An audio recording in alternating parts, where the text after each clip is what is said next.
There are so many great and terrible films out there that I feel like I have to add my 2 cents in with everybody else. And of course, this film has been on my mind so much recently for some unknown reason that I feel like I have to review it. Of course, I'm talking about a film that went generally unnoticed at the time of its initial release in 2001. I'm talking about Larry Clark's film, Bully. There are so many elements in the film, I have to review them one piece at a time. First is the casting. The late Brad Renfro plays Marty, a surfer who failed to graduate high school and is mocked, ridiculed, and has the shit kicked out of him by his so-called friend Bobby, played by Nick Stahl. Focusing first on these two characters, there are strong elements and there are low elements. At a first glance, Marty appears to be a troubled teen that is always at the mercy of the ruthlessness and amorality of Bobby. However, a closer investigation into the way Brad portrays Marty gives me a bit of a headache. Marty spends nearly the entire film crying, whining, or submitting to a person who is smaller and less built than him. Although the scene where he divulges his innermost feelings about the treatment to Rachel Miner's character Lisa is one of the more intense and real parts of his performance, I cannot say that the performance of Brad Renfro did the character the justice it probably deserves. However, Nick Stahl played his role of a conniving, brutal, and sadistic teen bent on achieving whatever he wants by any means with surgical accuracy. Certain scenes he came off as a simple teen, mainly during the family sequences, and is utterly brutal in any scene regarding sex or violence. However, when he is ganged up on the scene where he is killed by the others, he reacts emotionally correct, but he physically acts like he got punched, not stabbed 20 times. The next characters are Lisa, Allie, Heather, Derek, and Donnie. I could not stand Lisa at all throughout the entire duration of the film. As a matter of fact, the way that Rachel Miner plays the character made me want to slap her in the face. The character was conceited, annoying, over the top, and emotionally vacant.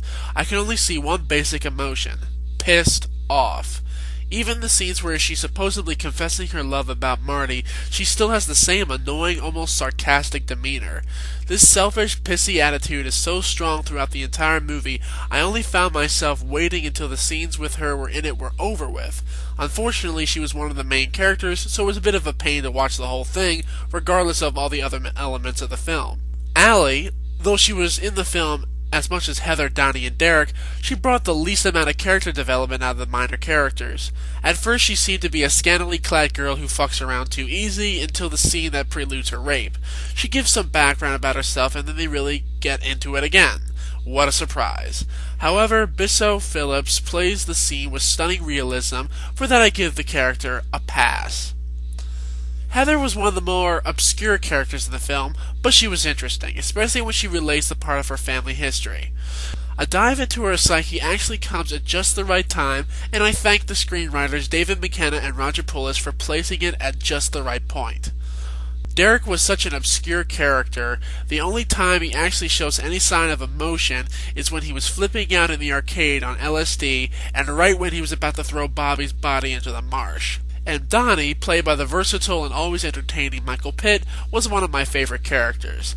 The character of a mindless doper is just too funny to watch even if the character he's playing is a real person. His character, however weird or absurd he appears or acts, always keeps my attention, and his intensity is only surpassed by the strongest actor in the film, Leo Fitzpatrick. As the hitman, Leo gives a tour de force performance, and you can truly see the intensity and also the contemplation in his character regardless of how little he is seen on screen. In fact, every time I knew Leo was about to come on screen, I was always given a solid performance. Though he mostly only shows anger and contempt, he does it in such a way that I can tell he is masking insecurity and remorse under a shell of bravado. The characters, though incredibly shaky in many areas, I do give kudos to. However, we move on to the cinematography. I realize Larry Clark is a world-class photographer, but this film's camera work is nauseating and dizzy.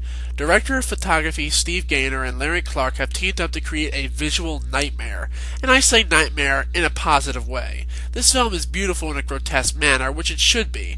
However, many scenes were shot in such a manner I was yearning for them to be over so my head would stop spinning.